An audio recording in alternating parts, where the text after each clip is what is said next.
அவர்கள் லண்டன் கிளம்பும் நாள் வந்தது. ஏர்போர்ட்டில் அர்ஜுன் மித்ரனை இறுக கட்டி கொண்டான். மச்சான், பத்திரமா போயிட்டு வாங்க. நிலாவை கண்ணு கருத்துமா பார்த்துக்கோ. யாழினி நிலாவிற்கு ஒரு அழகான செயினை அணிவித்து, நிலா, அங்க குளிர் அதிகமா இருக்கும், ஸ்வெட்டர் போட்டுக்கோங்க, டெய்லி வீடியோ கால் பண்ணுங்க என்று ஒரு தாயை போல கூறினாள். ஆராதனா குட்டி தன் கையில் இருந்த ஒரு குட்டி பொம்மையை நிலாவிடம் கொடுத்து, அத இதை வச்சுக்கோங்க என்று சொல்ல நிலா அவளை தூக்கி முத்தமிட்டாள். வித்யுத் சிவாவின் மடியில் இருந்தபடி கையசைத்தான். மித்ரனும் நிலாவும் விமானம் ஏறினர். அவர்கள் வாழ்க்கையில் இது ஒரு புதிய ஆரம்பம். லண்டன் ஹீத்ரோ விமான நிலையத்தில் மித்ரனும் நிலாவும் இறங்கிய போது அங்கிருந்த கடும் குளிரும் வேகமான வாழ்க்கை முறையும் அவர்களுக்கு ஒரு சிறிய கல்ச்சுரல் ஷாக்கை கொடுத்தது என்றே சொல்லலாம். நிலா தனது ஸ்வெட்டரை இன்னும் இறுக போர்த்தி கொண்டு, மித்ரன், என்ன இங்க எல்லாரும் இவ்வளோ வேகமா ஓடுறாங்க? நம்ம ஊர் மாதிரி ஒரு நிதானமே இல்லையே என்று ஆச்சரியத்துடன் கேட்க, மித்ரன் சிரித்துக்கொண்டே அவளது கையை பிடித்து கொண்டு, இது லண்டன் நிலா, இங்க நேரம் தான் காசு. ஆனா கவலைப்படாத, அர்ஜுன் மாமா நமக்காக எல்லாத்தையும் பக்காவா பிளான் பண்ணிருப்பாரு என்றான். விமான நிலையத்திற்கு வெளியே வந்தபோது ஒரு நபர் மித்ரன் அந்நிலா என்று எழுதிய அட்டையை ஏந்தி நின்று கொண்டிருந்தார். அவர் அவர்களை ஒரு பிரம்மாண்ட கருப்பு நிற ரோல்ஸ் ராய்ஸ் காரில் அழைத்து சென்றார். லண்டன் நகரின் அந்த பழமையான கட்டிடங்களையும் தேம்ஸ் நதியையும் பார்த்தபடியே நிலா மெய் மறந்து போனாள். மித்ரன், பாருங்க, அந்த லண்டனை எவ்வளவு பெருசா இருக்கு என்று ஒரு சிறுமி போல கொதித்தாள். கார் லண்டனின் மிகவும் விலை உயர்ந்த பகுதியான மேஃபேர் என்ற இடத்தில் இருந்த ஒரு ஆடம்பரமான பென்ட் ஹவுஸ் முன்னால் நின்றது. உள்ளே நுழைந்ததும் அவர்களுக்கு ஒரு பெரிய அதிர்ச்சி காத்திருந்தது.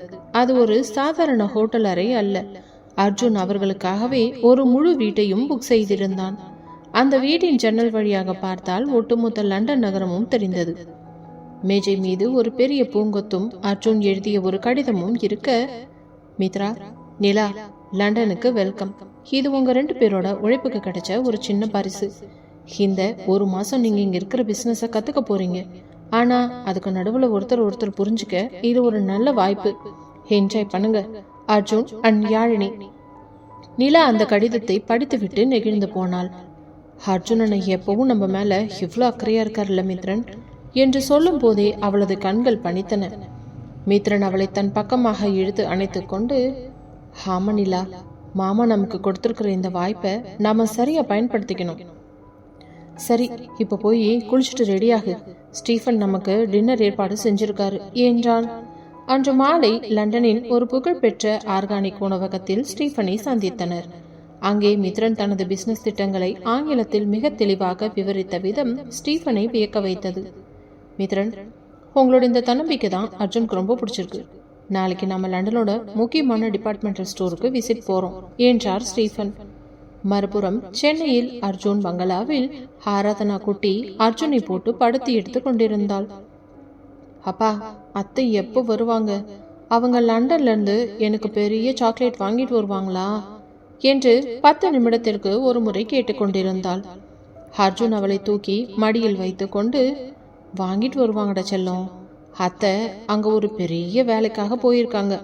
அவங்க வந்ததும் நாம எல்லாருமா சேர்ந்து ஒரு பெரிய பார்ட்டியை வச்சுக்கலாம் என்று சமாதானப்படுத்தினான். யாழினி வித்யுத் குட்டிக்கு உணவு ஊட்டி கொண்டே, அர்ஜுன், நிலா ஃபோன் பண்ணாளா? அவ சாப்பிட்டலான்னு கேளுங்க, அங்க அவ குளிர் வேற தாங்க மாட்டான் என்று கவலைப்பட அர்ஜுன் சிரித்து கொண்டே, யாழி, அங்க மித்ரன் இருக்காண்டி, அவன் உன்னை விட நிலாவை ஜாக்கிரதையா பாத்துக்குவான், நீ கவலைப்படாம இரு என்றான். சிவாவும் காவியாவும் வித்யுத் குட்டியின் அந்த சின்ன சின்ன மாற்றங்களை ரசித்துக் கொண்டிருந்தனர். வித்யுத் இப்போது தா தா என்று ஒலிகளை எழுப்ப தொடங்கியிருந்தான். அதை கேட்டதும் கதிரவன் மற்றும் சண்முகம், பாத்தீங்களா, நம்ம பேரை பேச ஆரம்பிச்சிட்டான் என்று கூறினர். லண்டனில் நிலாவும் மித்ரனும் ஒரு புதிய உலகத்தை எதிர்கொள்ள தயாராகி கொண்டிருந்தனர். அங்கே அவர்களுக்கு தெரியாமல் அர்ஜுன் ஒரு ரகசிய நபரை கண்காணிப்புக்கு வைத்திருந்தான். லண்டனின் அந்த பனிமூட்டமான காலை பொழுதில் மித்ரனும் நிலாவும் ஸ்டீஃபன் ஏற்பாடு செய்திருந்த அந்த முக்கியமான பிசினஸ் மீட்டிங்கிற்கு தயாராகினர். மித்ரன் ஒரு கருப்பு நிற கோட் ஷூட்டில் மிக கம்பீரமாக இருக்க, நிலா ஒரு நேர்த்தியான ஃபார்மல் உடையில் தொழில்முறை பெண்ணாக காட்சியளித்தாள். அவர்கள் லண்டனின் பிரம்மாண்டமான த ஷார்ட் கட்டிடத்தில் உள்ள அலுவலகத்திற்கு சென்றனர். அங்கே ஐரோப்பாவின் மிகப்பெரிய ரீட்டைல் நிறுவனங்களின் தலைவர்கள் கொழுமியிருந்தனர். மித்ரன் தனது பிரசன்டேஷனை ஆரம்பித்தான். எங்கள் ஆர்கானிக் பொருட்கள் வெறும் உணவு மட்டுமல்ல, அது ஒரு மண்ணின் கலாச்சாரம் என்று அவன் பேசிய தொடங்கிய போது அங்கிருந்த ஒருவர் குறுக்கிட்டார். அவர் பெயர் மார்க்கஸ், ஸ்டீஃபனின் பிசினஸ் எதிரி. மித்ரன், உங்களது திட்டங்கள் கேட்க நல்லா இருக்குது, ஆனால் ஒரு இந்திய நிறுவனத்திடம் எங்களால் இவ்வளோ பெரிய முதலீட்டை செய்ய முடியாது. உங்கள் தரம் ஐரோப்பிய தரத்திற்கு ஈடாக இருக்குமா என்பதுதான் என் சந்தேகம் என்று ஏளனமாக பேசினார். நிலா உடனே குறுக்கிட்டாள். அவளது குரலில் ஒருவித தெளிவு இருந்தது. மிஸ்டர் மார்க்கஸ், தரம் என்பது பேர்ல இல்ல, விளைச்சல் இருக்குது. இதோ எங்களது கடந்த கால ஆய்வக அறிவிக்கைகள். இவ சர்வதேச தர சான்றிதழ் பெற்றது. எங்களை பத்தி சந்தேகம் இருந்தா எங்க நிறுவனத்தின் தலைமை அதிகாரி அர்ஜுன் கிட்ட நீங்க நேரடியா பேசலாம் என்று அர்ஜுனின் பெயரை சொன்னதும் அந்த அறையில் இருந்த மற்றவர்கள் ஒரு நிமிடம் அமைதியாயினர். அர்ஜுனின் பிசினஸ் சாம்ராஜ்யம் பற்றி அவர்களுக்கு ஏற்கனவே அறிந்திருந்தனர். மித்ரன் நிலாவையே ஒரு பெருமிதமான பார்வையோடு பார்த்தான். அதே நேரம் சென்னையில் அர்ஜுன் பங்களாவில் நிலைமையே வேறாக இருந்தது. ஆராதனா குட்டி இன்று ஒரு புதிய குறும்பு திட்டத்தோடு இருந்தாள். வித்யுத் குட்டி இப்பொழுது தரையில் நன்றாக தவழ்ந்து கொண்டிருந்தான். யாழினியும் காவியாவும் சமையலறையில் பேசிக் கொண்டிருக்க ஆராதனா மெதுவாக வித்யுத்தின் அருகில் சென்றாள். அர்ஜுனின் லேப்டாப் பேக்கை அங்கிருந்து எடுத்து வந்த ஆராதனா அதிலிருந்து ஒரு சில காகிதங்களையும் அர்ஜுன் மூக்கு கண்ணாடியையும் எடுத்தாள். வித்யுத்தின் கண்களில் அந்த கண்ணாடியை லேசாக மாட்டிவிட்டு அவன் முன்னால் அந்த பேப்பர்களை பரப்பினாள். தம்பி, நீயும் அப்பா மாதிரி பிசினஸ் பண்ணு. இதோ இந்த பேப்பர்ல சைன் போடு என்று ஒரு கலர் பென்சிலை அவன் கையில் கொடுத்தாள். வித்யுத் எதையோ புரிந்து கொண்டது போல அந்த பேப்பர்களில் கிறுக்கி தொடங்கினான். அப்போது அர்ஜுன் அறைக்குள் வந்தான். அங்கே வித்யுத் கண்ணாடியோடு பிசினஸ் செய்து கொண்டிருப்பதை பார்த்ததும் அவனுக்கு சிரிப்பு தாங்கவில்லை. யாழி, காவியா, சீக்கிரம் வாங்க என்று கத்தினான். சிவாவும் அங்கே வந்து, ஏன்னு மச்சான், வித்யுத் இப்பவே உங்க சீட்டை பிடிக்க பார்க்கறானா என்று கேள்வி செய்ய அர்ஜுன் ஆராதனாவை தூக்கி முத்தமிட்டான். ஏன் செல்லமே, தம்பியை இப்போவே பிசினஸ்ல இறக்கிட்டியா என்றான். ஆராதனா மழையில், ஆமாப்பா, அத்தைக்கு ஹெல்ப் பண்ண தம்பி ரெடி என்றாள். அன்றைய மாலை அர்ஜுன் லண்டனுக்கு போன் செய்தான். மித்ரன் மீட்டிங்கில் நடந்த மோதலை பற்றி சொல்ல அர்ஜுன் சிரித்து கொண்டே, மித்ரா, மார்க்கஸ் மாதிரி ஆளுங்களெல்லாம் விடு. நிலா சொன்னதுதான் சரி. நம்ம தரத்தை நிரூபிச்சா அவங்க காலடியில வந்து விழுவாங்க. அப்புறம் இங்க வித்யுத் குட்டி உனக்கும் நிலாவுக்கும் ஒரு டாக்குமெண்ட்டை ரெடி பண்ணிட்டான். அதை மெயில் பண்றேன் பாரு என்றான். மித்ரனும் நிலாவும் அந்த வித்யுத்தின் கிற்கல் போட்டோவை பார்த்து சிரித்து மகிழ்ந்தனர். லண்டனின் அந்த பெரிய துறையையும் ஏறி அந்த புகைப்படம் அவர்களுக்கு ஒரு பெரிய உற்சாகத்தை கொடுத்தது. நிலா, பாத்தியா, ஆராதனாவுக்கு தம்பி மேல எவ்வளோ அக்கறை. நாம திரும்பி போகும்போது ஆராதனாவுக்கும் வித்யுத்துக்கும் ஒரு பெரிய சாக்லேட் ஃபேக்டரியே வாங்கிட்டு போயிடணும் என்றான் மித்ரன். நிலா அவனது தோளில் சாய்ந்து, ஆமா மித்ரா, அந்த பங்களாவோட அந்த சிரிப்பு சத்தம் தான் நம்மளோட உண்மையான பலம் என்றார். லண்டனில் நிலவும் அந்த கடும் குளிரை விட மார்க்கஸ் உருவாக்கிய அந்த பிசினஸ் நெருக்கடி மித்ரனையும் நிலாவையும் சற்று யோசிக்க வைத்தது. அன்று இரவு அவர்கள் தங்கியிருந்த அந்த ஆடம்பர பென்ட் ஹவுஸ் கதவு மெதுவாக தட்டப்பட்டதும் மித்ரன் கதவை திறந்த போது அங்கே ஒரு கருப்பு நிற பெட்டி வைக்கப்பட்டிருந்தது. அதில் யாருடைய பெயரும் இல்லை. நிலா பயத்துடன், மித்ரன், இது என்ன? யாராவது வெடிகுண்டு வச்சிருக்க போறாங்க என்று பின்வாங்க மித்ரன் மெதுவாக அதை பிரித்தான். உள்ளே வெடிகுண்டு இல்லை, மாறாக அர்ஜுன் குரூப்ஸ் நிறுவனத்தின் சில ரகசிய பிசினஸ் ஆவணங்கள் சிதைக்கப்பட்ட நிலையில் இருந்தன. கூடவே ஒரு கடிதமும். லண்டன் சந்தை உங்களுக்கு சொந்தமானதில்லை. நாளைக்கு நடக்கிற மீட்டிங்ல இருந்து பின்வாங்கலனா உங்க நிறுவனத்தின் நற்பெயர் கெடுக்கப்படும் என்று எழுதியிருந்தது. மித்ரன் ஆவேசமாக அந்த கடிதத்தை கசக்கினான். நிலா, இது கண்டிப்பா அந்த மார்க்கஸோட வேலைதான். நம்மள மிரட்டி பாக்குறானா? ஆனா அவனுக்கு தெரியாது இது அர்ஜுன் மாமாவோட ரத்தம்னு என்று கர்ச்சித்தான். நிலா உடனே அர்ஜுனுக்கு வீடியோ கால் செய்தாள். சென்னையில் அப்பொழுது மாலை நேரம். அர்ஜுன் பங்களாவில் ஒரு புதிய பரபரப்பு நிலவியது. அர்ஜுனின் பழைய கல்லூரி தோழி ஷாலினி தன் கணவருடன் அங்கே வந்திருந்தாள். அவள் ஒரு பிரபலமான இன்டீரியர் டிசைனர். அர்ஜுன் அவளிடம் சிரித்து பேசிக் கொண்டிருப்பதை பார்த்த யாழினிக்கு உள்ளூர ஒரு மெல்லிய பொறாமை மின்னியது. ஷாலினி அர்ஜுனின் தோளில் கையை வைத்து, அர்ஜுன், காலேஜில் நீ எவ்வளோ பெரிய ஹேண்ட்ஸம் தெரியுமா? இப்போ ஒரு குழந்தைங்களுக்கு அப்பாவான பிறகும் அதே வசீகரம். எப்படி என்று பாராட்டியது யாழினியின் காதுகளில் ஈயத்தை காட்சி ஊற்றியது போல பாய்ந்தது. அப்பொழுதுதான் லண்டனில் இருந்து நிலாவின் கால் வந்தது. அர்ஜுன் நிலையை உணர்ந்து சீரியஸ் ஆனான். மித்ரா, அந்த பார்சலை தொடாத. நான் இப்போவே ஸ்டீஃபன் கிட்ட பேசுறேன். மார்க்கஸோட ஒவ்வொரு அசைவையும் நான் கவனிச்சுக்கிட்டு தான் இருக்கேன். நீங்க பயப்படாம இருங்க. அவன் பண்ற ஒவ்வொரு தப்பும் அவனுக்கே சுருக்கு பையா மாறும் என்று அர்ஜுனும் தைரியம் கொடுத்தான். போனை வைத்த பிறகு யாழினி அர்ஜுனிடம் சற்று முகத்தை தூக்கி வைத்துக் கொண்டு பேசினாள். என்ன அர்ஜுன், பழைய தோழி வந்தவுடனே நிலாமித்ரன் கவலையெல்லாம் மறந்துடுச்சா? ஷாலினி ரொம்ப அழகா இருக்காங்கல்ல என்று கேட்டார். அர்ஜுனும் சிரித்துக்கொண்டே யாழினியை தன் பக்கம் இழுத்தவன், யாழி, ஷாலினி வெறும் ஃப்ரெண்டு தான். ஆனா நீ என் உயிரடி. உன்னோட இந்த சின்ன பொறாம கூட எனக்கு ரொம்ப பிடிச்சிருக்கு. ஆனா நிஜத்தை சொல்லட்டுமா, இந்த உலகத்துல உன்னை விட அழகான பொண்ணை நான் இன்னும் பார்க்கல என்று அவளது காதோரம் கிசுகிசுக்க யாழினியின் கோபம் பனி போல கரைந்தது. அப்பொழுது ஹாலில் ஒரு சத்தம். ஆராதனா குட்டி ஷாலினியின் விலை உயர்ந்த ஹேண்ட்பேக்கை திறந்து அதற்குள் வித்யுத் குட்டியின் பால் பாட்டிலையும் ஒரு ஈரமான டவலையும் போட்டு வைத்திருந்தாள். ஷாலினி அதை பார்த்துவிட்டு, oh my God, him back என்று அலறினாள். ஆராதனா மழலையில், ஆண்டி, தம்பிக்கு பால் வேணும்னா உங்க பேக்ல தேடுவான்ல, அதான் போட்டேன் என்று சொல்ல அர்ஜுனும் சிவாவும் விழுந்து விழுந்து சிரித்தனர். ஷாலினியும் சிரித்து கொண்டே, அர்ஜுன், உன் பொண்ணு உன்னை விட ஒரு படி மேலதான் இருக்காங்க என்றாள். அன்று இரவு அர்ஜுன் மற்றும் சிவா ஒரு முக்கியமான முடிவை எடுத்தனர். லண்டனில் மித்ரனுக்கு உதவியாக அர்ஜுனின் நம்பகமான பாதுகாப்பு படையை சேர்ந்த இருவரை ரகசியமாக அனுப்ப ஏற்பாடு செய்தனர். மறுநாள் காலை லண்டனில் மித்ரன் மற்றும் நிலா மீண்டும் அதே அலுவலகத்திற்கு சென்றனர். மார்க்கஸ் வெற்றி களிப்பில் அமர்ந்திருந்தார். ஆனால் மித்ரன் கையில் ஒரு புதிய லேப்டாப் இருந்தது.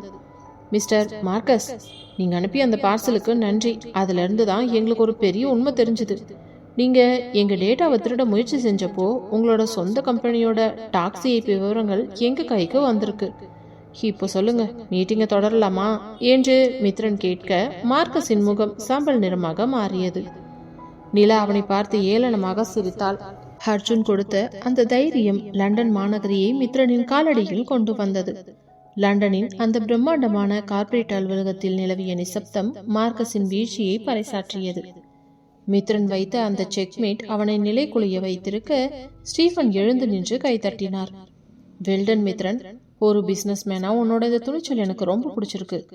மார்க்கஸ், உன்னோட இந்த தரம் குறைந்த செயலுக்கு நீ இப்போவே இந்த மீட்டிங்கை விட்டு வெளியேறலாம் என்று கராராக சொன்னார். மார்க்கஸ் அவமானத்தில் தலை குனிந்து அங்கிருந்து வெளியேறினான். நிலா மித்ரனின் கையை அழுத்தி பிடித்து கொண்டவள், மித்ரன், நாம ஜெயிச்சிட்டோம். அண்ணன் சொன்ன மாதிரியே அந்த ஆதாரங்கள் அவனையே காலி பண்ணிடுச்சு என்று கண்களில் நீர்மல்க சொன்னாள். அடுத்த சில மணி நேரங்களில் லண்டனின் முன்னணி நிறுவனங்கள் அனைத்தும் மித்ரன் மற்றும் நிலாவின் ஆர்கானிக் ஹப் திட்டத்தில் கையெழுத்திட்டன. அன்று இரவு மித்ரன் நிலாவை லண்டனின் ஒரு புகழ்பெற்ற கூரை உணவகத்திற்கு அழைத்து சென்றான். அங்கிருந்த ஒட்டுமொத்த லண்டன் மாநகரமும் விளக்குகளால் சொலித்துக் கொண்டிருந்தது. மித்ரன் நிலாவிற்கு ஒரு அழகான வைரம் பதித்த கங்கணத்தை அணிவித்தான். நிலா, இந்த வெற்றிக்கு நீதான் பாதி காரணம்.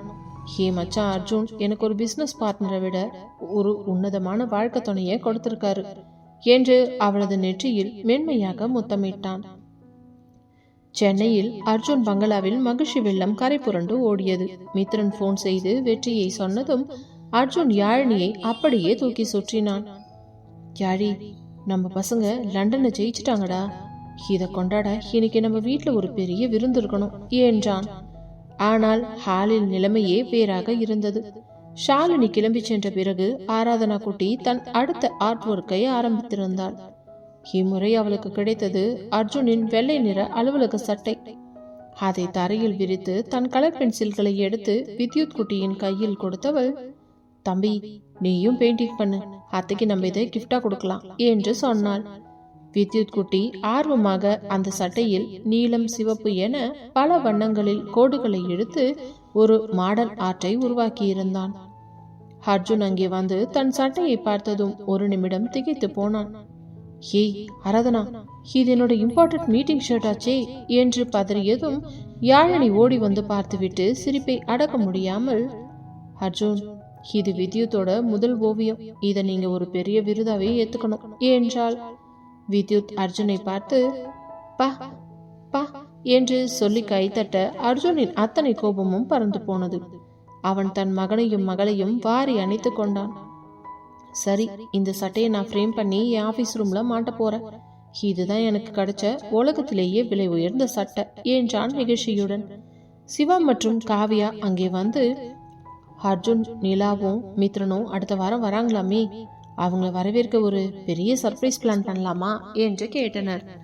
அர்ஜுன் ஒரு குறும்பு புன்னகையோடு, கண்டிப்பா சிவா, அவங்க லண்டன்ல பிசினஸ் ஜெயிச்சுட்டு வராங்க. ஆனா இங்க அவங்களுக்காக ஒரு ஃபேமிலி டாஸ்கே காத்துக்கிட்டு இருக்கு என்றான். நிச்சயதார்த்தம் முடிந்து பிரிந்த இருந்த அந்த ஒரு மாதம் மித்ரன் மற்றும் நிலாவிற்குள் காதலை இன்னும் ஆழப்படுத்தி இருந்தது. லண்டனில் இருந்து அவர்கள் சென்னை திரும்பும் அந்த நாள் அந்த பங்களாவிற்கு இன்னும் ஒரு பெரிய கொண்டாட்டமாக அமைய போகிறது. லண்டனின் அந்த பனிமூட்டமான இரவு மேஃபேர் பென்ட் ஹவுஸின் ஜன்னல்களுக்கு வெளியே ஒரு மெல்லிய வெள்ளை நிற போர்வையை போர்த்தியது போல காட்சியளித்தது. அறைக்குள்ளே நிலவிய அந்த இதமான வெப்பம் வெளியே இருந்த கடும் குளிருக்கு முற்றிலும் மாறாக இருந்தது. மித்ரன் குளித்துவிட்டு ஒரு மெல்லிய காட்டன் ட்ரௌசரிலும் மேலாடை இல்லாமலும் தனது அறைக்குள் உலாவிக் கொண்டிருந்தான். அவனது மனதிற்குள் இன்று நடந்த அந்த பிசினஸின் வெற்றியின் உற்சாகத்தை விட பக்கத்தறையில் இருக்கும் நிலாவை பார்க்க வேண்டும் என்ற துடிப்புதான் அதிகமாக இருந்தது. மெதுவாக நடந்து சென்று நிலாவின் அறை கதவை தட்டினான். கதவு லேசாக திறந்திருந்ததும் மித்ரன் உள்ளே நுழைந்த போது நிலா ஜன்னலோரம் நின்று கொண்டு லண்டனை விளக்குகளின் அழகை ரசித்துக் கொண்டிருந்தாள். அவள் அணிந்திருந்த அந்த மெல்லிய பட்டு நைட்டி அவளது இடையின் வளைவுகளை அப்படியே படம் பிடித்து காட்டியது. நிலா மெதுவாக திரும்பினாள்.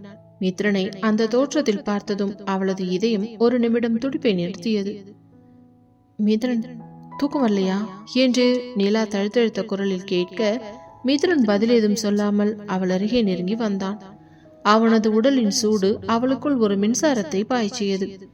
நிச்சயதார்த்தம் முடிஞ்சதிலிருந்து நாம ஒருத்தர் தொட்டு பேசி கூட நேரம் இல்லாம ஓடிக்கிட்டு இருக்கோம் நிலா. இன்னைக்கு இந்த லண்டன் இரவு, இந்த தனிமை எல்லாம் எனக்காக உன்னை கேக்குதுடி என்று அவளது இடையை சுற்றி தன் கைகளை நுழைத்து அவளை தன் உடலோடு இறுக பிணைத்துக் கொண்டான். நிலா அவனது மார்பில் தன் முகத்தை புதைத்துக் கொண்டாள். அவனது மார்பு துடிப்பின் வேகம் அவளது காதுகளில் ஒரு இசையாக ஒலித்தது.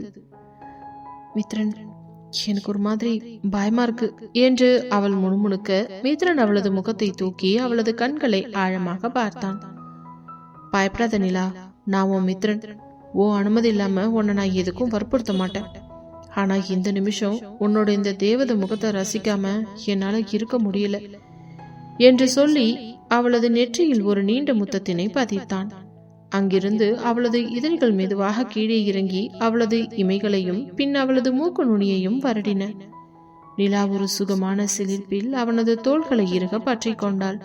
மித்ரன் அவளது கழுத்தின் வளைவுகளில் தன் முகத்தை புதைத்து அவளது மேனியின் நறுமணத்தை ஆழமாக நுகர்ந்தான். நிலா, நீ ஏன் இவ்வளோ அழகா இருக்க? உன்னை பார்க்கும் போதெல்லாம் நான் ஒரு பிசினஸ் மேனா இல்லாம வெறும் காதலனா மட்டும் மாறிடுறேன் என்று அவளது காதோரம் கிசுகிசுத்தான்.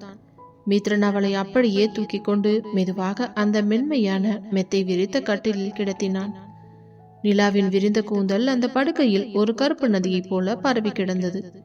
மித்ரன் அவளுக்கு மேலே சாய்ந்து அவளது இதழ்களை தன் இதழ்களால் சரிப்பிடித்தான்.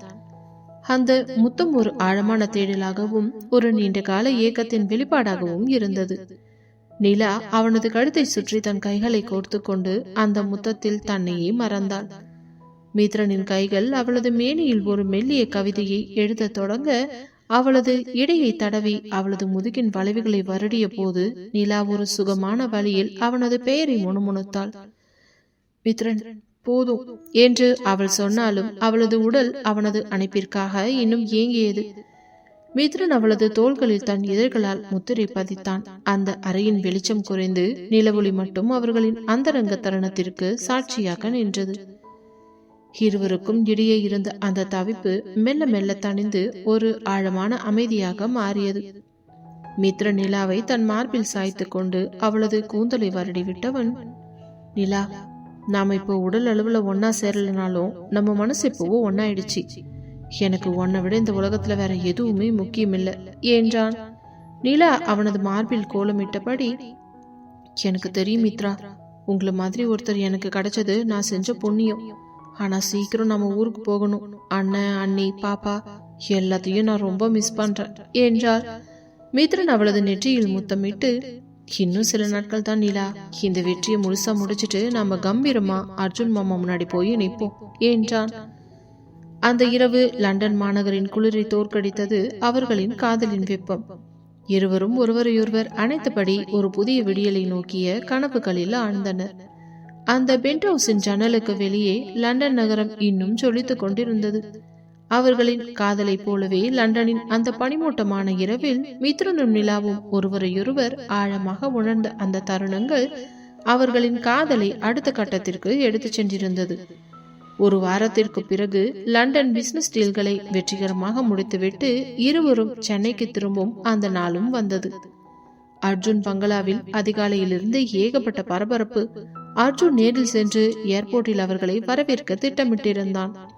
ஆனால் ஆராதனா குட்டியும் வித்யுத் குட்டியும் காட்டிய அடம் அர்ஜுனை வீட்டிலேயே இருக்க செய்து விட்டது. அப்பா, நானும் வருவேன், அத்தைக்கு சாக்லேட் கொடுக்கணும் என்று ஆராதனா கொதித்துக் கொண்டிருந்தாள். வித்யுத் இப்பொழுது தன் அக்காவின் சேட்டைகளை பார்த்து தானும் கைத்தட்டி சிரிக்க அந்த இடமே கலகலப்பானது. மதியம் சுமார் 2 மணி இருக்கும். அர்ஜுனின் கார் பங்களா வாசலில் வந்து நின்றது. கார் கதவு திறக்கப்பட மித்ரனும் நிலாவும் லண்டன் குளிரிலிருந்து வந்த அந்த புது பொலிவோடு இறங்கினார்கள். நிலா காரிலிருந்து இறங்கிய அடுத்த நொடியே ஹத என்று கத்திக்கொண்டே ஆராதனா ஓடி வந்து அவளது காலை கட்டி கொண்டாள். நிலா அவளை தூக்கி வாரி அணைத்து முத்தமிட்டாள். ஆராதனா குட்டி, அத்தை எவ்வளவு மிஸ் பண்ண தெரியுமா உன்ன? இதோ பாரு, உனக்கு நிறைய டாய்ஸ் கொண்டு வந்திருக்க என்றாள். மித்ரன் இறங்கி வந்து அர்ஜுனை பார்த்தான். அர்ஜுன் ஒரு மச்சானாக மட்டுமில்லாமல் ஒரு அண்ணனாக மித்ரனை இறுக கட்டி கொண்டான். வெல்கம் பேக் மச்சான்.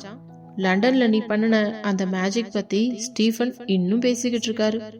பெருமையா இருக்குடா என்று அர்ஜுன் சொன்ன போது மித்ரனின் கண்கள் கலங்கின. உள்ளே நுழைந்ததும் யாழினி ஆரத்தி எடுத்து இருவரையும் வரவேற்றாள். காவ்யா வித்யுத் குட்டியை தூக்கி கொண்டு வந்து நின்றாள். நிலா வித்யாவை பார்த்ததும் அப்படியே உறைந்து போனாள். ஐயோ, 1 மாசத்துல வித்யுத் எவ்வளவு வளர்ந்துட்டான், இப்போவே இவ்வளவு அழகா இருக்கானே என்று அவனை தூக்கி முத்தமிட்டாள். வித்யுத் நிலாவின் வைரத்தோட்டை பிடிக்க முயல, பாத்தியா நிலா, தம்பி இப்பவே உன்னோட ஜுவல்லரி மேல கண்ண வச்சுட்டான் என்று சிவா கிண்டல் செய்தான். அனைவரும் ஹாலில் அமர்ந்த போது அர்ஜுன் ஒரு பெரிய சர்ப்ரைஸை அறிவித்தான். மித்ரா, நிலா, நீங்க 2 பேரும் லண்டன்ல பெரிய சாதனை பண்ணிட்டு வந்திருக்கீங்க. அதனால நாளைக்கு நம்ம பங்களாவில் ஒரு பிரம்மாண்டமான வெற்றி விழா பார்ட்டி ஏற்பாடு செஞ்சிருக்கேன். அதுல உங்க நிச்சயதார்த்தத்தை விட அதிகமா மக்கள் வருவாங்க. முக்கியமா நம்ம லோகோ லான்ச்சும் அன்னைக்கு தான் என்றான். ஆனால் அதற்கு முன்னால் ஆராதனா ஒரு குட்டி சர்ப்ரைஸை வைத்திருந்தாள். அவள் நிலாவையும் மித்ரனையும் தன் அறைக்கு அழைத்து சென்றாள். அங்கே வித்யுத் குட்டியும் ஆராதனாவும் சேர்ந்து வரைந்த அந்த சட்டை ஓவியத்தை அர்ஜுனின் சட்டையில் அவர்கள் கிறுக்கியது ஒரு அழகான பிரேமில் போட்டு வைத்திருந்தாள். அத்த, இது தம்பி நானும் உங்களுக்கு செஞ்ச கிஃப்ட் என்று ஆராதனா சொல்ல மித்ரன் அந்த சட்டையை பார்த்து விட்டு சிரிப்பை அடக்க முடியாமல், மாமா, வித்யுத் இப்பவே உங்களை விட பெரிய டிசைனர் ஆயிட்டான் போல என்றான். அர்ஜுனும் சிரித்துக்கொண்டே, ஆமாண்டா, அதுல என்னோட முக்கியமான மீட்டிங் நோட்ஸ் கூட இருக்கு என்று சொல்ல அந்த இடமே சிரிப்பொலியால் நிறைந்தது. இரவு யாழினி நிலாவிற்கு பிடித்தமான காரசாரமான உணவுகளை சமைத்து பரிமாறினாள். நிலா அர்ஜுனிடம் லண்டனில் மார்க்கஸை எப்படி சமாளித்தார்கள் என்பதை விவரித்தாள். அண்ணன் கொடுத்த அந்த டேட்டா மட்டும் இல்லைன்னா நாங்க அங்க ரொம்பவே திணறி போயிருப்போம் என்று நிலா சொல்ல அர்ஜுன் யாழினியின் கையை பிடித்து கொண்டு, நிலா, குடும்பம் ஒன்னா இருந்தா நம்ம எந்த உலகத்தையும் ஜெயிக்கலாம். அதுக்கு நீயும் மித்ரனும் தான் உதாரணம் என்றான். நிச்சயதார்த்தம் முடிந்த பிறகு பிரிந்திருந்த அந்த 1 மாத ஏக்கத்தை தீர்க்கும் விதமாக அந்த இரவு அமைந்தது. அர்ஜுன் பங்களாவில் அந்த வெற்றி விழா பார்ட்டிக்கான ஏற்பாடுகள் விண்ணை முட்டும் அளவிற்கு மிகவும் பிரம்மாண்டமாக நடந்து கொண்டிருந்தது. லண்டனில் மித்ரனும் நிலாவும் ஈட்டிய அந்த அசாத்தியமான பிசினஸ் வெற்றி அர்ஜுன் குரூப்ஸ் நிறுவனத்தை உலக அரங்கில் ஒரு உயரத்திற்கே ஏற்றிவிட்டிருந்தது. பங்களாவின் தோட்டம் முழுவதும் ஜொலிக்கும் விளக்குகளால் அலங்கரிக்கப்பட்டிருக்க ஒரு பெரிய மேடை அமைக்கப்பட்டு அதன் மேல் Mithran and Nila the global victory என்று தங்க நிற எழுத்துக்களால் மின்னியது. சென்னை மாநகரின் பெரும் தொழிலதிபர்கள், அரசியல் பிரமுகர்கள் என அனைவரும் வந்திருந்தனர். அர்ஜுன் ஒரு கருப்பு நிற டக்சிகோவில் மிக கம்பீரமாக காட்சியளித்தான். யாழினி அவனுக்கு இணையாக ஒரு மின்னும் நீல நிற சாஃப்ட் சில்க் புடவையில் தேவதையைப் போல தெரிந்தாள். வித்யுத் குட்டியை சிவாவின் அம்மா கவனித்துக் கொள்ள, ஆராதனா குட்டி ஒரு குட்டி தேவதை உடையில் அர்ஜுனின் கையை பிடித்துக் கொண்டு மேடையை சுற்றி வந்தாள். அப்பா, அத்தை எப்போ வருவாங்க என்று ஆராதனா கேட்க, இதோ வந்துட்டாங்கடா செல்லம் என்றான் அர்ஜுன். மேடையின் விளக்குகள் அனைத்தும் அணைய 2 ஸ்பாட்லைட்டுகள் மட்டும் நுழைவாயிலை நோக்கி திரும்பின. மித்ரன் ஒரு அடர் நீல நிற கோட் ஷூட்டிலும், நிலா அதற்கு இணையான ஒரு நவீன நீல நிற டிசைனர் புடவையிலும் கை கோர்த்து கொண்டு உள்ளே நுழைந்தனர். லண்டன் பயணம் அவர்களுக்குள் ஒரு புதிய முதிர்ச்சியையும் காதலின் நெருக்கத்தையும் கொடுத்திருந்தது. இருவரும் மேடைக்கு வந்து அர்ஜுன் மற்றும் யாழினியின் காலில் விழுந்து ஆசீர்வாதமும் வாங்கினர். விழா சிறப்பாக போய்கொண்டிருந்த போது ஒரு கருப்பு நிற கார் வாசலில் வந்து நின்றது. அதிலிருந்து இறங்கிய ஒரு நபரை பார்த்ததும் அர்ஜுனின் முகம் சட்டென்று மாறியது. அவனது கண்கள் சிவந்தன. யாழினி அர்ஜுனின் கையை மெதுவாக பிடித்து, அர்ஜுன் அமைதியா இருங்க என்று முணுமுணுத்தாள். உள்ளே வந்தவர் சஞ்சய். அர்ஜுனின் கல்லூரி காலத்து எதிரி மட்டுமல்ல, அர்ஜுன் யாழினியை காதலித்த போது இடையில் வந்து பல பிரச்சனைகளை உருவாக்கியவன். பல நாட்களுக்கு பிறகு அவன் மீண்டும் அர்ஜுன் முன்னால் வந்து நின்றான். சஞ்சய் நேராக மேடைக்கு வந்து மித்ரனுக்கும் நிலாவிற்கும் கை கொடுத்தான். வாழ்த்துக்கள் மித்ரன், லண்டன்ல நீ பண்ண டீல் நிஜமாவே பெரிய விஷயம். ஆனா அந்த டீல் முடியறதுக்கு நான் தான் பின்னால இருந்து ஸ்டீஃபன் கிட்ட பேசினேன் அப்படின்னு சொன்னா நம்புவீங்களா என்று ஒரு பெரிய குண்டை தூக்கி போட்டான். மித்ரன் அதிர்ச்சியில் அர்ஜுனை பார்த்தான். அர்ஜுனோ மேடைக்கு வந்து சஞ்சய் முன்னால் நின்றவன், சஞ்சய், உன்னோட இந்த உதவி நாடகம் என்கிட்ட செல்லாது. ஸ்டீஃபனுக்கு உன்னை தெரியும்னு எனக்கும் தெரியும். ஆனா மித்ரனோட திறமைக்கு உன் சிபாரிசு தேவைப்படல. இப்போ எதுக்கு இங்க வந்திருக்க என்று கராராக கேட்டான். சஞ்சய் ஏளனமாக சிரித்து கொண்டே, அர்ஜுன், நான் இப்போ பழைய சஞ்சய் இல்ல. நான் இப்போ ஒரு பெரிய பிசினஸ் பார்ட்னர் தான். முக்கியமா சொல்லணும்னா, விக்ரம் தோத்து போன அந்த டெக் கம்பெனியோட 49% பங்குகளை இப்போ நான் தான் வாங்கியிருக்கேன். அதாவது உங்க கம்பெனியோட ஒரு முக்கியமான கிளையில நான் இப்போ ஒரு முக்கிய பங்குதாரர் என்றான். அந்த நிமிடமே நிமிடமான சப்தமானது. மித்ரனும் நிலாவும் அதிர்ச்சியில் உறைந்தனர். தாங்கள் கஷ்டப்பட்டு விக்ரமிடந்து மீட்ட அந்த நிறுவனம் இப்பொழுது அதைவிட பெரிய எதிரியான சஞ்சயின் கையில் சிக்கியிருந்தது. அர்ஜுன் நிலை குலையவில்லை. அவன் சஞ்சயின் தோளில் கையை போட்டு, வெல்கம் சஞ்சய். பிசினஸ்ல எதிரிகள் பக்கத்துல இருக்கிறது தான் எப்பவும் நல்லது. நீ என் கம்பெனிக்குள்ள நுழையிறது மூலமா உன்னை நான் இன்னும் ஈஸியா தோக்கடிக்கலாம்னு எனக்கே ஒரு வாய்ப்பு கொடுத்திருக்க. ஆனா ஒரு விஷயம், இது என்னோட குடும்ப விழா. இங்க உன் பிசினஸ் பாலிடிக்ஸ் எல்லாம் வச்சுக்காத என்று எச்சரித்தான். சஞ்சயும் சிரித்து கொண்டே அங்கிருந்து நகர்ந்தான். ஆனால் அவன் சென்ற பிறகு நிலா கவலையுடன், அண்ணா, அவன் எதுக்காக இப்போ வந்திருக்கான்? ஏதாவது பெருசா பிளான் பண்றானோ என்று கேட்டாள். மித்ரன் நிலாவின் கையை பற்றி கொண்டு, நிலா, நாம லண்டனையே ஜெயிச்சவங்க.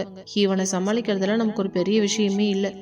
மச்சான் இருக்கிற வரைக்கும் நம்மள யாராலையும் அசைக்க முடியாது என்று தைரியம் சொன்னான்.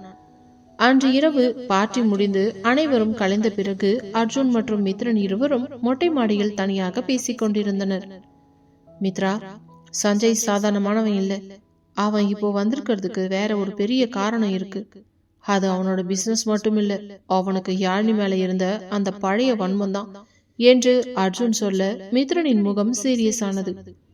சஞ்சயின் வருகை அர்ஜுன் பங்களாவின் அந்த மகிழ்ச்சியான சூழலில் ஒரு மெல்லிய நஞ்சை கலந்தது போல இருந்தது. சஞ்சய் கிளம்பி சென்றாலும் அவன் விட்டு சென்ற வார்த்தைகள் அர்ஜுனின் மனதை அரிக்க தொடங்கின. முக்கியமாக அவன் யாழினியை பார்த்த அந்த பார்வையும் பழைய நினைவுகள் இன்னும் பசுமையா இருக்கு என்று அவன் சொன்ன கிண்டலும் அர்ஜுனை நிலைக்குலைய செய்திருந்தது. அன்று இரவு பார்ட்டி முடிந்து அனைவரும் ஓய்வெடுக்க சென்ற பிறகு அர்ஜுன் தனது அறையில் ஜன்னலோரம் நின்று ஏதோ ஆழ்ந்த சிந்தனையில் இருந்தான். யாழினி ஆராதனா குட்டியை தூங்க வைத்து விட்டு அர்ஜுனின் அருகே வந்தாள். அர்ஜுன், என்னாச்சு? சஞ்சய் வந்ததுல இருந்து நீங்க சரியாவே பேச மாட்டேங்கிறீங்க. அவன் ஏதோ வம்புக்கு வர்றான்னு தெரியுது.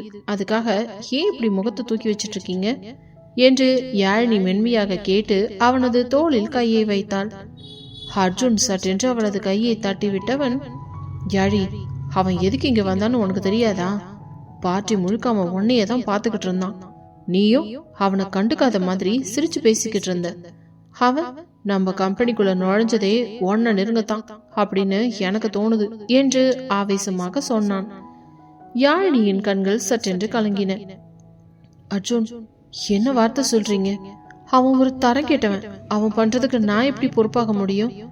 இத்தனை நாள் ஒன்னா வாழ்ந்த பிறகும் என் மேல உங்களுக்கு இந்த சந்தேகம் வரலாமா என்று தழுத்தழுத்த குரலில் கேட்டுவிட்டு கட்டிலில் அமர்ந்து தேம்பி தேம்பி அழத் தொடங்கினாள்.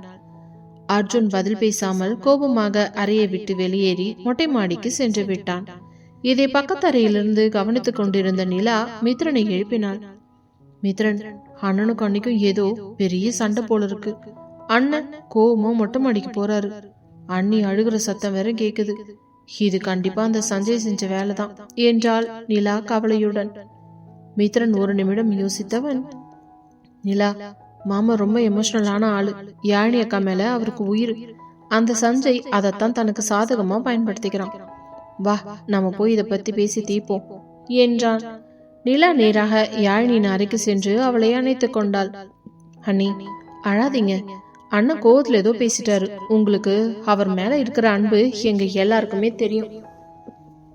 மித்ரன் அண்ணன் கிட்ட தான் பேச போயிருக்காரு. நீங்க கவலைப்படாதீங்க என்று சமாதானப்படுத்தினாள். மொட்டை மாடியில் அர்ஜுன் சிகரெட் பிடிக்க போகும் வேளையில் மித்ரன் பின்னால் வந்து நின்று, மாமா ஒரு நிமிஷம் என்றான். அர்ஜுன் திரும்பி பார்த்து, மித்ரா, இப்ப எதுவும் பேசாத, எனக்கு ரொம்ப எரிச்சலா இருக்கு. மித்ரன் அர்ஜுனின் கையை பிடித்து கொண்டு, மாமா, சஞ்சய் இப்போ ஜெயிச்சிட்டான் தெரியுமா?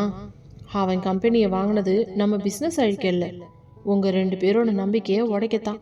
நீங்க அக்காவை சந்தேகப்படுற ஒவ்வொரு நிமிஷமும் சஞ்சய்க்கு தான் லாபம். அக்கா உங்களை எவ்வளோ நேசிக்கிறாங்கன்னு ஆராதனாவுக்கும் வித்யுத்துக்கு கூட தெரியுமாச்சான். ஒரு தரம் கேட்டவன் சொன்னதுக்காக இத்தனை நாள் காதல நீங்க சந்தேகப்படலாமா என்று கராராக கேட்டான். மித்ரனின் வார்த்தைகள் அர்ஜுனின் தலையில் சுத்தியால் அடித்தது போல் இருந்தது. அர்ஜுன் மெதுவாக கீழே அமர்ந்தான்.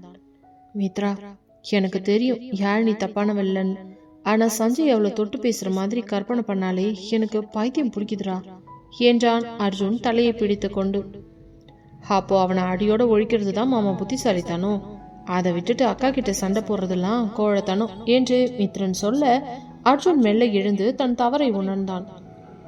மெதுவாக அறைக்குள் சென்ற அர்ஜுன் அழுது கொண்டே தூங்கி போயிருந்த யாழினியின் அருகே அமர்ந்து அவளது நெற்றியை மென்மையாக தடவி விட்டு, யாழி, என்னை மன்னிச்சிடுறா. கோவத்துல என்ன பேசுறேன்னு தெரியாம பேசிட்டேன்.